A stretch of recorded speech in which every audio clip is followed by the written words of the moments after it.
Bună, dragii mei! Bine ați venit la Taroterapia! Astăzi facem o citire interactivă. Ce gândește acum despre tine persoana care te interesează?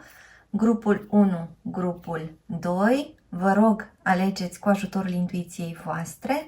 Veți găsi seturile de tarot și oracolele pe care le folosim astăzi pe site-ul www.taroterapia.ro, unde vă invit să explorați și cursul de tarot intuitiv cu metoda Taroterapia. Învață tarotul în 4 ore. Vă rog să luați de aici ceea ce rezonează, iar acest mesaj este relevant din momentul în care îl ascultați.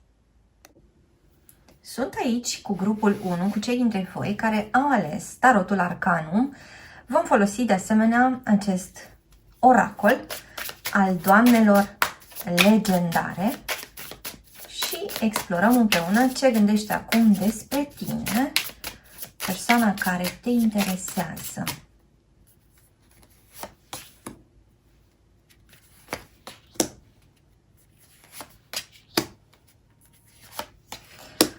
Această persoană te vede printr-o lumină nouă, te vede prin energia acestei regine de spade, adică această persoană observă că tu impui condiții noi, că tu ai niște cerințe anume în această perioadă, că nu mai accepti orice vine de la el sau de la ea.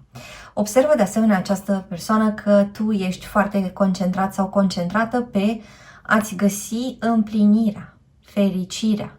Observă că îți dorești un partener de încredere, că vrei pe cineva care să vorbească în limbajul acestui 10 de cupe, adică, hai să vorbim despre o relație în care amândoi ne implicăm la fel de mult, o relație în care nu ne ascundem după deget, o relație în care vorbim nu doar despre noi doi, dar și despre copiii noștri sau despre alte proiecte care ar putea să fie construite împreună. Mă întreb cum rezonează cu voi.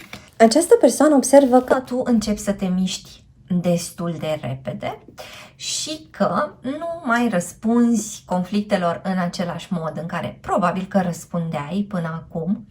Observă că tu ești mult mai concentrat pe ceva anume sau mai concentrată pe ceva anume, că interesul tău merge într-o direcție anume și se întreabă această persoană dacă nu cumva mai există cineva în viața ta cu care, iată, trebuie să se lupte direct, o persoană cu care trebuie să-și măsoare forțele pentru a putea avea acces la tine.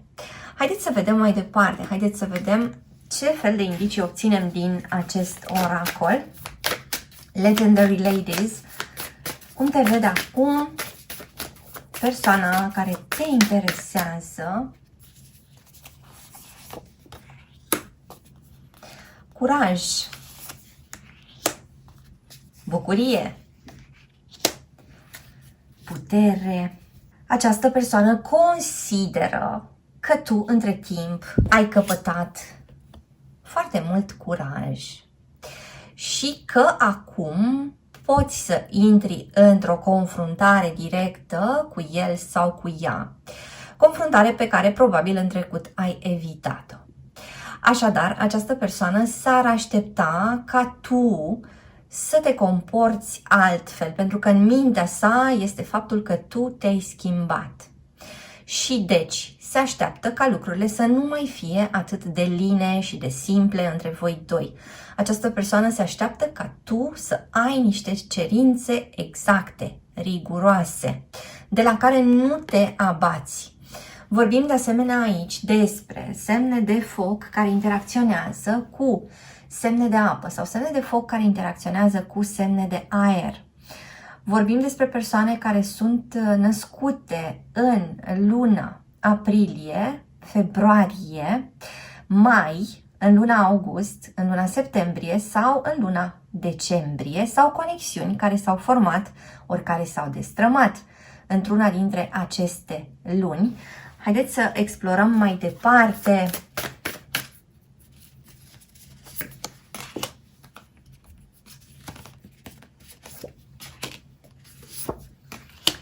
această persoană observă că tu începi să ai grijă de tine din ce în ce mai mult, că nu mai admiți intruziuni și nu mai admiți încălcări ale limitelor tale. Există o energie nouă pe care această persoană o percepe la tine, iar această energie nouă te face să pari mai strălucitor sau mai strălucitoare și, de asemenea, pare că începi să ai tot mai mult control asupra vieții tale, asupra deciziilor tale, asupra timpului tău. Există aici o manifestare a puterii interioare pe care această persoană o percepe din ce în ce mai mult la tine.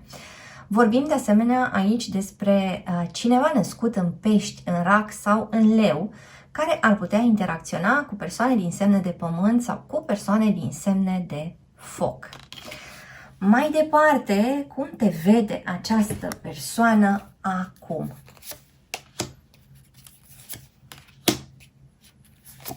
Iată și energia împăratului și un 9 de bastoane. El sau ea înțelege că tu nu te mai arunci foarte repede și că stai să cântărești lucrurile și că ai metodele tale de a te ține la distanță de ceea ce poate să-ți facă rău. Această persoană te vede defensiv sau defensivă, însă, atenție, are perioade în care te percepe prin energia împăratului. Adică, indiferent dacă ești femeie sau bărbat, această persoană observă în tine această pornire către a face regulile, către a nu mai pierde timpul cu lucruri care nu contează pentru tine, observă că nu mai faci compromisuri, observă că nu mai poate să vină cu scuze și cu tot felul de motive false către tine, pentru că e ca și cum ar sta în fața unui împărat care îi spune repede ceea ce ai de spus și ar fi bine să fie important. Și mă întreb cum rezonează cu voi. De asemenea, acest 2 de săbii ne arată pe cineva care nu reușește să decidă între cel puțin două variante. Cred că această persoană, de fapt, speră că tu nu ai luat decizia finală și că nu ai închis capitolul cu el sau cu ea, sau această persoană speră că nu vei închide capitolul, având în vedere această energie nouă. Această persoană se întreabă dacă tu mai ai cu adevărat nevoie de el sau de ea în viața ta. Și mai simt de asemenea că acest 9 de bastoane se poate referi la atitudinea acestei persoane care se uită cumva din spatele gardului, care stă și analizează cu atenție, care se teme de ridicol, se teme de respingere, se teme să nu cumva să audă de la tine ceva mai greu decât poate duce. Haideți să vedem mai departe. Te vede victorios sau victorioasă această persoană. Te vede pur și simplu apucând situațiile din viața ta direct cu mâinile și te vede acționând. Și te vede pur și simplu cu această orientare foarte specifică, pe care parcă nu o cunoștea la tine sau pe care probabil că a subevaluat-o. Această persoană ar simți acum că tu ai mult mai multă putere decât are el sau ea și în orice discuție ar intra cu tine, nu ar avea cum să câștige. Deci simt că aici vorbim despre conexiuni în care unii dintre voi încă vă luptați unul cu celălalt. Simt că încă aveți această dorință de a demonstra cine de fapt este mai puternic. Da? E o luptă pentru supremație, este o luptă pentru putere în anumite cazuri și explorăm mai departe cum te vede această persoană acum. Iată o altă expresie a independenței, 9 de monede. Această persoană știe că tu ai trecut prin această tristețe, că ai trecut prin dezamăgire, că la un moment dat n-ai mai văzut pur și simplu unde ar putea să ducă povestea voastră și știe la fel de bine că te-ai ridicat din această stare, știe că ai atâtea resurse la îndemână, știe că te bazezi cel mai mult, de fapt, pe tine însăți sau pe tine însuți, știe că pentru a-ți intra din nou în grații are nevoie să aibă o atitudine de rege, adică, evident, o atitudine matură, o atitudine în care se vorbește și despre responsabilitate. Vorbim de asemenea despre cineva care înțelege că nu mai poate folosi textele sale vechi, nu mai poate folosi vechile sale strategii, că nu mai poate să fie în preajma ta decât dacă demonstrează anumite calități, dacă își arată intențiile serioase, dacă de la vorbe trece la fapte, dacă poate să îmbine foarte frumos energia masculină cu energia feminină, adică pot să fiu un om de acțiune, pot să fiu hotărât, pot să am un plan, pot să urmez acel plan, dar pot să stau de asemenea în preajma sentimentelor mele. Pot să-ți vorbesc despre ceea ce simt față de tine. Pot să nu mă mai rușinez și pot de asemenea să nu mai fac tot felul de jocuri. Pot să nu mai fug din calea dificultăților. Cam asta ar fi atitudinea pe care tu ai aștepta-o, ascultătorule, și este ceea ce această persoană percepe în legătură cu tine. Adică această persoană observă că tu ți-ai cam învățat lecția și că lecția cea mare acum urmează, de fapt, pentru el sau pentru ea. Îți mulțumesc că ai fost cu mine astăzi, te aștept și data viitoare. Între timp, hai pe www.taroterapia.ro. Găsești aici cursuri de tarot cu metoda taroterapia, citiri personalizate, seturi de tarot, oracole, cărți și alte surprize. Dă un like, lasă un comentariu și abonează-te la acest canal dacă ți-a plăcut acest video, iar până data viitoare să ai grijă de tine! Sunt aici cu grupul 2, cu cei dintre voi care au ales tarotul In Between. Vom folosi pentru citirea voastră și acest oracol. Keeper, ce gândește acum despre tine persoana care te interesează. Un 5 de cupe cu tranziție la un 6 de cupe. Un 10 de cupe și carul. Iată pe cineva care trece peste o anumită supărare, care trece peste o anumită suferință, care întoarce spatele unui episod foarte dezamăgitor și care se îndreaptă către o situație de egalitate. Ce înseamnă asta, ascultătorule? Înseamnă că această persoană observă că tu capeți puteri noi. El sau ea observă că tu poți lăsa în spate această energie din 5 de cupe și poți să-ți recapeți toate forțele și chiar forțe noi suplimentare pentru a trata această conexiune în mod diferit. Această persoană observă de asemenea că tu, în loc să acționezi, stai pe gânduri. Adică această persoană înțelege că tu nu mai acorzi aceeași importanță conexiunii voastre, pentru că acum ai această capacitate de a sta cu ceea ce gândești sau de a sta cu ceea ce simți, în loc să acționezi foarte repede, tu îți dorești să fiți niște parteneri pe picior de egalitate. Nu îți mai dorești o relație unilaterală. Iată câtă înțelegere capătă această persoană în legătură cu tine, de ca și cum abia acum ar deschide ochii către această nouă direcție către care tu te îndrepți. Haideți să vedem mai departe. Din acest oracol Keeper, ce putem afla în legătură cu gândurile acestei persoane vis-a-vis de tine, ascultătorule?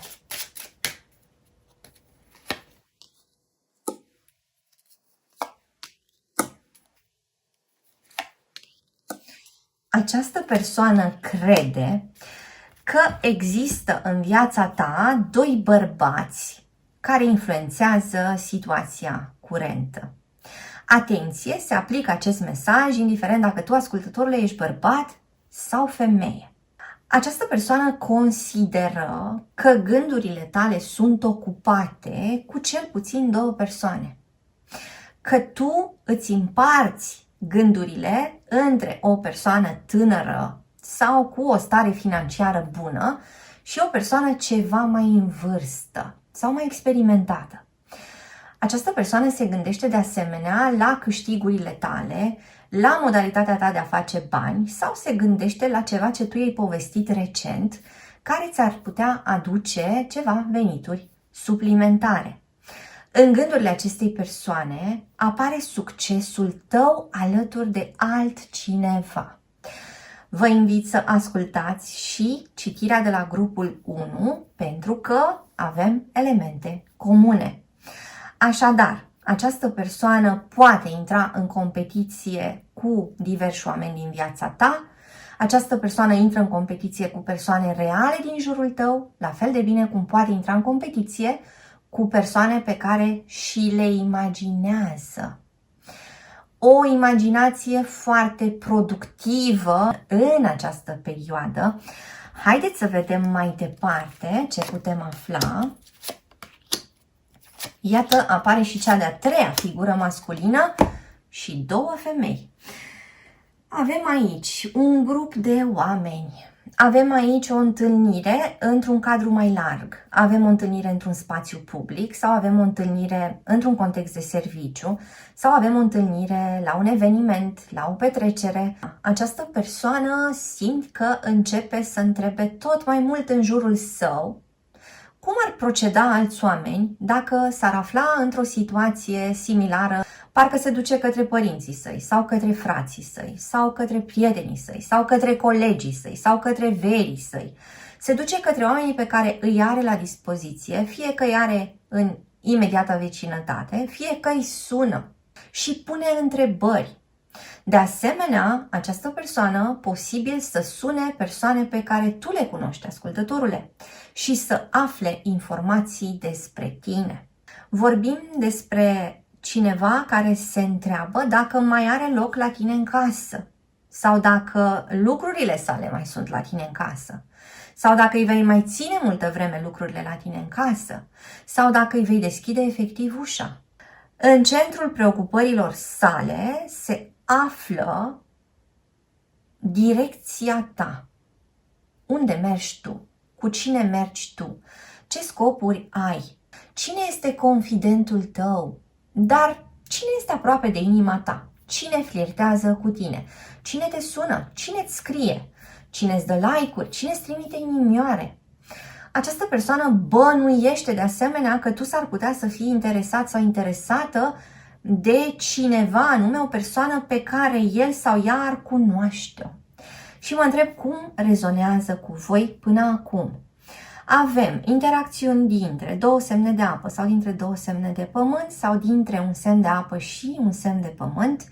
Mai văd de asemenea aici pe cineva în Gemeni, cineva în Berbec sau de asemenea în Săgetător, o persoană în Taur sau pe cineva în Vărsător, conexiuni care au fost formate în luna februarie, iunie, martie, ianuarie sau octombrie, ori în luna noiembrie, sau persoane care sunt născute într-una dintre aceste luni. Ca date de naștere avem date care conțin următoarele cifre: cifra 3, cifra 6, cifra 4, cifra 1, cifra 8 sau cifra 9. Avem următoarele inițiale: litera I, litera B, litera D, litera R, litera S, litera M, litera V sau, de asemenea, litera N. Haideți să vedem mai departe ce gândește această persoană acum despre tine. Se întreabă dacă tu îl mai aștepți. Se întreabă dacă tu mai plângi pentru această conexiune sau în absența acestei conexiuni. Se întreabă ce se întâmplă la tine acasă, în living room-ul tău. Cine vine, cine intră, cine bea un ceai, cine bea o cafea, pe cine inviți. Foarte multă curiozitate. Această persoană este intrigată de ceea ce vine dinspre tine, ascultătorule. Poate ți-ai schimba mașina, poate că ești în discuție pentru o afacere nouă, poate că acum ieși mai mult și ești cu mai multe persoane, cu mai mulți colegi, poate că ai început să călătorești mai mult, poate că ți-ai schimbat pur și simplu traseul de mers la serviciu. Această persoană e la curent cu ceva noutăți din viața ta și se întreabă, alături de ceea ce a auzit deja, dacă nu cumva sunt și alte elemente despre care nu știe și deci investighează. Petrece multă vreme, spuneam mai devreme, vorbind, întrebând, sunând, scriind ceva. Cere sfaturi, cere opinii, cere informații de tot felul. Are foarte multă energie în jurul capului său. Este o persoană care așteaptă ceva. Se uită cumva pe fereastră, se uită în depărtare și așteaptă ceva. Haideți să vedem mai departe. Oare ce ar putea să aștepte această persoană? Un 6 de cupe, adică o întoarcere. O întoarcere sau o împăcare. Și de asemenea se așteaptă la o luptă. Se așteaptă la o confruntare. Se așteaptă ca lucrurile dintre voi să fie cumva în stadiul de complet abia după ce el sau ea ar trece prin niște încercări. Acest 6 de cupe are legătură cu felul în care te percepe această persoană. Adică, această persoană consideră că voi ați fost foarte potriviți unul pentru celălalt, că ați fost aproape predestinați sau că v-ați întâlnit într-un soi de moment magic. Această persoană consideră că ce a găsit în interacțiunea cu tine, nivelul de profunzime al sentimentelor, ceea ce i s-a oferit, nu prea mai are de unde să ia din altă parte. De asemenea, această persoană consideră că a stat cam mult pe gânduri sau că în loc să se apropie, a preferat să-ți arate niște lucruri cumva de la distanță sau să vorbească mai mult decât a făcut concret. Interesant că ambele arcane, și 6 de cupe și lumea, iată, au în centrul imaginii copii. De ca și cum această persoană te cunoaște dintotdeauna. De ca și cum această persoană a reușit să vadă sensibilitatea ta.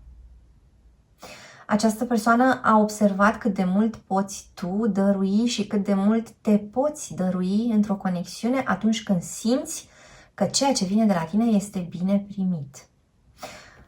Tot această persoană a stat cu sabia în mână și a venit cu această sabie atunci când ar fi fost momentul unor mărturisiri, unor îmbrățișări, de ca și cum această persoană a ales să taie intimitatea voastră profundă și totuși cercul ăsta trebuie închis.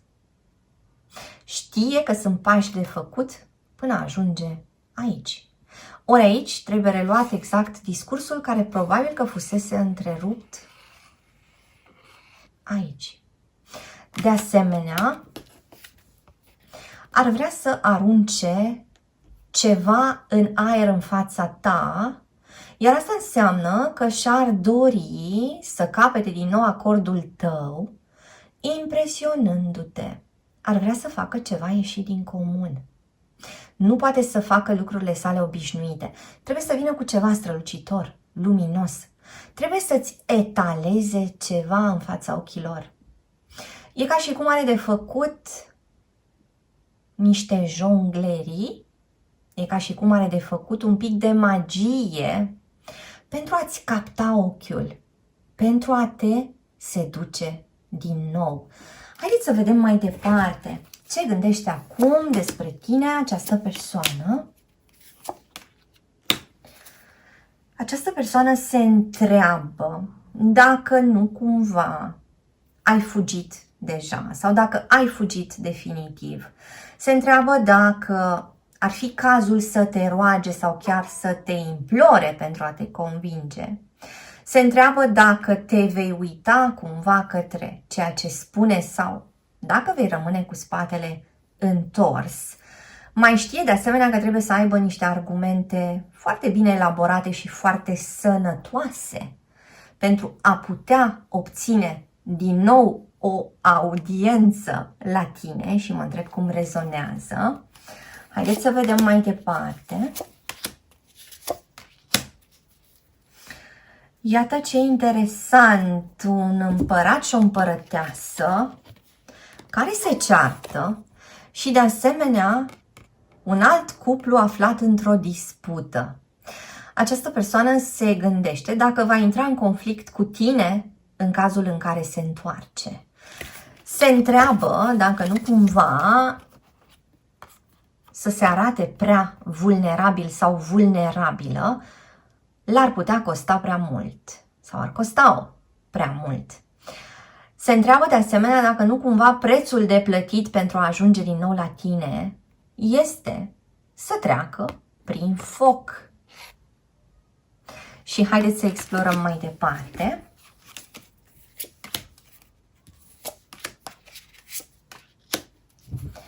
Ceva care se înalță, o sarcină, ceva în pregătire, ceva ce urmează să strălucească din nou. Și iată ce frumos, cineva este așteptat acasă. Cineva este așteptat cu drag acasă. Îți mulțumesc că ai fost cu mine astăzi, te aștept și data viitoare. Între timp, hai pe www.taroterapia.ro. Găsești aici cursuri de tarot cu metoda taroterapia, citiri personalizate, seturi de tarot, oracole, cărți și alte surprize. Dă un like, lasă un comentariu și abonează-te la acest canal dacă ți-a plăcut acest video, iar până data viitoare să ai grijă de tine!